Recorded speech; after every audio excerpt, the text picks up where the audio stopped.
एक विषय अपने देश में बहुत ज़्यादा चलती है, जिस पर कहा जाता है कि हमारा देश धर्मनिरपेक्ष राष्ट्र है। यहाँ पर सभी लोगों को बढ़ने का, फलने का, फूलने का और अपने आप को बढ़ाने का, उसके साथ साथ लोगों को अपने धर्म में जोड़ने का भी पूरा अधिकार है। चलो ये बात मान लिया कि लोगों को चलने का, फिरने का, घूमने का, सब चीज़ों का अधिकार है, धर्मांतरित करने का भी अधिकार है, लोग अपने दूसरे कम्युनिटी से अपने कम्युनिटी में जोड़ लेते हैं। चलो ये भी बात समझ आई। लेकिन कभी आपने इस बात का चिंतन किया, इस देश में धर्मांतरण क्या है? क्या कभी आपने इस बात का मनन किया? क्या आपने कभी इस बात पर जोर देने का प्रयास किया कि अपने देश में धर्मांतरण होता क्या है और अपने देश के अंदर यह धर्मांतरण हो क्यों रहा है, और इस धर्मांतरण के होने के पश्चात इस धर्मांतरण का प्रतिफल क्या निकलने वाला है? भाई, जो चीज होता है उसका कुछ ना कुछ तो होगा। धर्मांतरण होगा तो कुछ लोग बढ़ेंगे, धर्मांतरण होगा तो कुछ लोग हमसे टूटेंगे, कुछ लोग उनसे जुड़ेंगे। ये जोड़ना तोड़ना तो स्वाभाविक है, लेकिन ये धर्मांतरण है क्या? क्या कोई धर्म को परिवर्तित कर रहा है? क्या इस धर्म का एक दूसरे से छूट करके वो उस धर्म को अपना करके क्या उसकी उन्नति हो जा रही है? क्या आपने कभी इस बात का चिंतन किया? आपने इस बात का चिंतन कभी नहीं किया होगा। मैं आपको बताता हूं ये होने वाला क्या है। गत पिछले वर्ष भारतवर्ष की एक प्रतिष्ठित यूनिवर्सिटी में एक नारा गूंजता है, भारत मांगे आजादी। कश्मीर मांगे आजादी, केरल मांगे आजादी, नागालैंड मांगे आजादी, अन्य राज्यों की आजादी की बात की जाती है। लेकिन उन नारों के साथ एक और विशिष्ट नारा जोड़ा गया, जिस नारे का नाम है बस्तर मांगे आजादी। मैं आपसे पूछता हूं, बस्तर क्यों मांगेगा आजादी? क्या बस्तर कोई किनारा राज्य है? क्या बस्तर कोई मुस्लिम बाहुल्य राज्य है जो हिंदुओं से अलग होना चाहेगा? क्या बस्तर कोई ईसाइयों वाला राज्य है जो हिंदुओं से अलग होना चाहेगा, भारत से अलग होना चाहेगा? क्या बस्तर कोई दूसरी आजादी को मांग लेकर के चल रहा होगा? ऐसा कभी आपने सोचा है? लेकिन आपने वो नारा जरूर सुना होगा, आपने उन नारों का श्रवण जरूर किया होगा, जिन नाराओं में कुछ तुच्छ घटिया राजनीति करने वाले लोग उन नाराओं को लगाते हैं और भारत के अंदर एक खलबली, एक नई विचारों को बढ़ावा देते हैं। लेकिन इस बात का आप ध्यान रखिए, बस्तर इसलिए आजादी मांग रहा है क्योंकि ये बस्तर में आज सबसे ज्यादा धर्मांतरण का काम हो रहा है। बस्तर आज इसलिए आजादी मांग रहा है क्योंकि बड़े बड़े ना जाने कौन से देश के फादर वहां पर बैठ करके भोली भाली जनता को धर्मांतरित करने का काम कर रही है। धर्मांतरण करना है तो करिए, अगर वो आपके विचारों को मानते हैं, सहमति से स्वीकारते हैं तो समझ आ गया। लेकिन आप इस इच्छा से करते हैं, इस देश को तोड़ना है, नए राज्य बनाना है, नए इस राज्य को दूसरा देश बनाने की मांग लेकर के आप चल रहे हैं, तो आप गलत हैं। आप इस देश को तोड़ने का काम कर रहे हैं और इस तोड़ने के माध्यम से एक नया देश बनाने का काम कर रहे हैं। धर्मांतरण हो रहा है, इस बात पर आप चुप हैं। धर्मांतरण हो रहा है, इस बात का आपको चिंता नहीं है। धर्मांतरण हो रहा है, इस बात का आपको मनन नहीं है। यह आपके लिए सबसे बड़ा दुर्भाग्य की बात।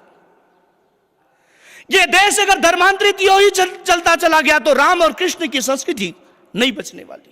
यह देश इसी प्रकार से धर्मांतरित होता चला गया तो राम और कृष्ण, दयानंद और स्वामी विवेकानंद की जो बात करते हैं, गांधी की जो देश की बात करते हैं, आप उस गांधी का नाम भी नहीं ले पाएंगे। यह छुआछूत और ये अन्य पदार्थ जो आपने और हमारे द्वारा पैदा किए हुए आज हमारे भाइयों को हमसे अलग करता जा रहा है। एक सज्जन ने मुझसे प्रश्न पूछा, वो कहने लगे कि आचार्यवर, आप ये जो धर्मांतरित की बात करते हैं, लोग यदि उनकी प्रेयर में जाए तो आपको समस्या क्या है? आज इसकी पीढ़ी प्रेयर करने जा रही है, लेकिन वो लोग मंदिरों में भी आते हैं, आपको इससे क्या समस्या? मैंने कहा ठीक है, एकम सद्विप्रा बहुधा वदन्ति, परमात्मा एक है, लेकिन लोग उसको अलग अलग रास्तों से मानते हैं। लेकिन मैं उस भोगवादी परंपरा का कभी समर्थन नहीं करूंगा। आज वो लोग उस स्थानों पर जा रहे हैं, उस स्थानों पर जा रहे हैं, लेकिन आने वाली पीढ़ी उठिए, पक्का वो हमसे टूट कर निकलेगी। धर्मांतरण का जो ये गंदा खेल चल रहा है, इसका परिणाम क्या होता जा रहा है? वो लोग बस्तर को आजाद करना चाहते हैं, वो लोग बस्तर को हमसे तोड़ना चाहते हैं, वो लोग बस्तर को एक नया आतंकियों का देश बनाना चाहते हैं, बस्तर को नया भोगवादियों का देश बनाना चाहते हैं। हम राम और कृष्ण की वंशज हैं, हम राम और कृष्ण उस त्यागी और तपस्वियों की वंशज हैं। हम चाहते हैं हमारा देश शांत रहे, लेकिन ये भोगवाद फैलाना चाहते हैं। लेकिन क्यों? क्योंकि इनका एक ही मंशा है, एक नया देश बने, वो भी एक ईसाइयों का देश बन जाए। वो इस देश के प्रति कभी श्रद्धा नहीं रखने वाले। महर्षि स्वामी दयानंद जी ने कहा था, जो लोग आपके विचारों से टूट जाते हैं, जो आपसे अलग हो जाते हैं, इसका मतलब एक मान करके चलिए एक राष्ट्र का दुश्मन तैयार हो जाता है। ये आप ध्यान से रखो, जो आपसे विचारों से टूट जाएगा वो पक्का है आपका कभी समर्थन करने वाला नहीं है। हजारों मंदिरें इस देश के अंदर तोड़ दी गई, हजारों हमारे उपासना के केंद्र तोड़ दिए गए। तोड़ा किसने? इस धर्मांतरित हुए लोगों ने तोड़ करके खत्म कर दिया। और आज भी ऐसी ताकतें भारतवर्ष में बड़ी पुरजोर अपनी पैर पसार करके रखी है। 2 दिन पहले एक रिपोर्ट आया, 2 चर्च झारखंड में बंद किए गए, सील किए गए। उन चर्चों के अंदर विदेशों से फंड आया। कितना आया? करीबन लगभग 3000 करोड़ से ऊपर आया।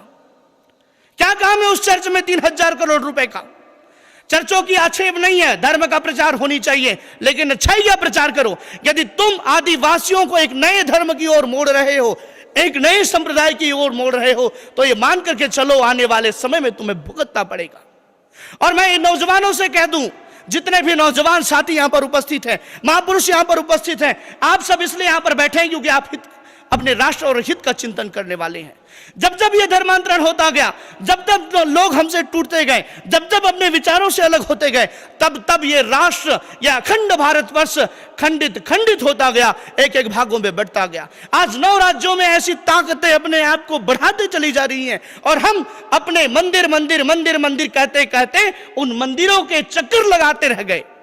ये लोग धर्मांतरित का इतना गंदा खेल खेल रहे हैं। ये बात आपको सुनकर के आश्चर्य होगा, छत्तीसगढ़ के जशपुर जिलों में एक समाज पाया जाता है जिसको बोलते हैं गोड़ी समाज।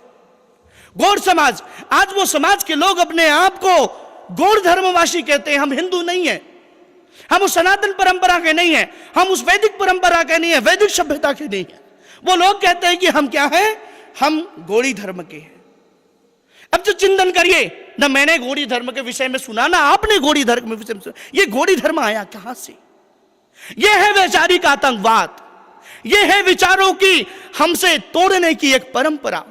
आज वो गोड़ी में घुस गए, आज उन्होंने मंदिर में आना छोड़ दिया, आज वो राम की उपासना करना छोड़ दिया, आज उन्होंने कृष्ण को अपना इष्टदेव मानना स्वीकार करने छोड़ दिया। अब वो चल पड़ी एक नए धारा की ओर, जिस धारा को वो कहने लगे हम गोड़ी धर्म के।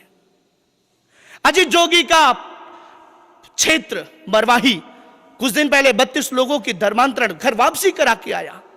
उस क्षेत्र में जब गया, भ्रमण किया, लोग कहते हैं उस क्षेत्र के आदिवासी वर्ग, हम कहते हैं हम हिंदू नहीं हैं, हम आदि हैं। मान लिया कि आप आदि हो, लेकिन कुल मिला के आप सनातनी हो। लेकिन उन लोगों के दिमाग में भरने वाले लोग उस जमाने में भी थे और आज जमाने में भी फैल रहे हैं। वे लोग जो अपने आप को धर्म परिवर्तित तो कर देते हैं, लेकिन आरक्षण का लाभ लेने के लिए कभी भी अपने आप को वो मैं आदिवासी हूं ऐसा ही प्रस्तुत करते हैं। कभी अपने आप को यह नहीं कहेंगे कि मैंने धर्म परिवर्तन कर लिया। अनेक ऐसे लोग आज प्रशासनिक सेवाओं में घुस घुस करके हमारे कामों को अवरुद्ध कर रहे हैं। इसका मतलब क्या होगा? इसका मतलब एक नए राष्ट्र की मांग वो करेंगे। इसका मतलब यह होगा कि एक नए राष्ट्र की ओर अग्रसर होते जाएंगे। राम और कृष्ण की पूजा आप करते हैं, मैं करता हूं, परम ब्रह्म की उपासक आप है और मैं हूं, लेकिन परम ब्रह्म की उपासना में खलल डालने वाले लोग ऐसे उत्पन्न हो रहे हैं। इनको उत्पन्न कर कौन रहा है? इनको बढ़ने कौन दिया जा रहा है? आप और हम।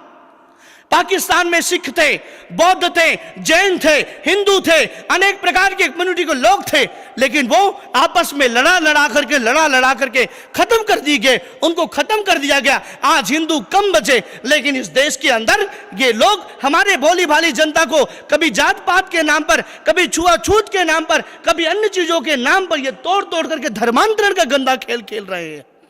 यह धर्मांतरण का गंदा खेल कहीं न कहीं आप और हम सब के लिए हानिकारक है। इसलिए समझ जाओ, जितने भी युवा वर्ग यहां पर उपस्थित हैं, मैं युवकों की बात कर रहा हूं, जहां पर भी आपको चंगाई सभा दिखे 4 जूते लगा के आओ।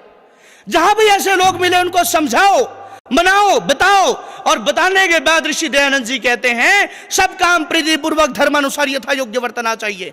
यदि प्रेम से माने तो अच्छा है, प्रेम से समझे तो अच्छा है, नहीं समझे तो धर्मोक्त समझाइए, वेदोक्त समझाइए। यदि उसके बावजूद भी उनके दिमाग में बात नहीं घुसती तो यथा योग्य उनकी डंडों से सेवा कीजिए। यदि आप इनकी डंडों से सेवा नहीं करेंगे तो ये लोग यूं ही बढ़ते चले जाएंगे, अपने आप को बढ़ाते चले जाएंगे। और एक दिन ऐसा आएगा जिस प्रकार से कैराना से हिंदुओं को पलायन करना पड़ गया, जिस प्रकार से जसपुर क्षेत्र के उन गांवों से आज हिंदू वो ईश्वर की उपासना करने लोगों को आज पलायन करना पड़ रहा है, वैसे ही आने वाले समय में यह धर्मांतरण का खेल इतना गंदा चल रहा है कि जंगल क्षेत्र में रहने वाले हमारे आदिवासी भाई, आदिवासी बहन कभी जात पात के नाम से, कभी अन्य बीजों के नाम से ये टूटते टूटते हमसे चले जा रहे हैं। इसलिए आप सबसे निवेदन ये कर दूं, यदि इनको आप बचाना चाहते हैं, यदि आप इनको वापस अपने धर्म में लाना चाहते हैं, उस धर्म में जहां पर सबके लिए प्यार है, जहां सबके लिए सुख की कामना है, जहां सबके लिए समृद्धि की कामना है, यदि उस पर लाना चाहते हैं तो ऐसे जहां पर भी लोग काम कर रहे हैं, आप ध्यान रखो, हे नवयुवाओं, देश भर की दृष्टि तुम पर है लगी, है मनुष्य जीवन की तुम्ही में ज्योति सब में जगमगी, और देगो ने तुम तो कौन देगा देश योगोद्धार हुए। देखो कहां क्या हो रहा है आजकल संसार में, यह तुम्हें देखना पड़ेगा, इसका चिंतन करना पड़ेगा, और देख करके ऐसे लोगों को फटकार लगानी पड़ेगी, ऐसे लोगों को दंडित करना पड़ेगा, तब ये जाकर के उन काम को करेंगे। नहीं तो इस बात के लिए आप तैयार रहो, इस बात के लिए आप तैयार रहो, जिस महाराणा प्रताप, जिस शिवाजी योद्धा ने उन मुगलों के साथ युद्ध किया था, उनको खदेड़ने का काम किया था, आज वो फिर से इस देश में अपना पांव पसार रहे हैं। जिसकी आजादी के लिए 7,30,000 नौजवानों ने अपने आप को बलिदान कर दिया और उन अंग्रेजों को खदेड़ दिया, पुनः उन अंग्रेजों का जो धर्मांतरण का काम है इस देश में पुरजोर, बड़ी जोरों के साथ चल रहा है। ये बहुत बड़ा चिंतन का विषय है, बहुत बड़ा राष्ट्र हित का विषय है। यदि इस विषय पर आप चिंतन नहीं करते तो आप मान करके चलिए आने वाले समय में यह आदिवासी बहुल्य बेल्ट, जिसको आप सब यहाँ राजस्थान में मीणा कहते हैं, आगे चलोगे छत्तीसगढ़ में हम वहां पर गौणी कहते हैं, किसी को हम अनेक प्रकार की जातियों से कहते हैं, किसी को उरांव कहते हैं, जो झारखंड में पाई जाती है, आज वो सारा का सारा बेल्ट के लोग इस धर्मांतरण के गंदे खेल से फंसते चले जा रहे हैं। इसका श्रेय भी आपको जाता है, इसका वजह भी आप हैं, क्योंकि जब तक आप जातिवादी में फंसते रहेंगे, जब तक इनको नाकारते रहेंगे, तब तब ये लोग टूटते रहेंगे और एक देशद्रोही, एक हम सब का दुश्मन तैयार होता चला जाएगा। इसलिए यदि अपने दुश्मनों से लड़ना है तो उन दुश्मनों से भी लड़िए, और यदि दुश्मनों से लड़ना है तो ये हमारे समाज में रहने वाले ऐसे नालायक इंसान जो धर्मांतरण का गंदा खेल रहे हैं उनसे भी लड़िए। यदि आप इस चिंतन में लग जाते हैं, यदि आप इस काम में लग जाते हैं,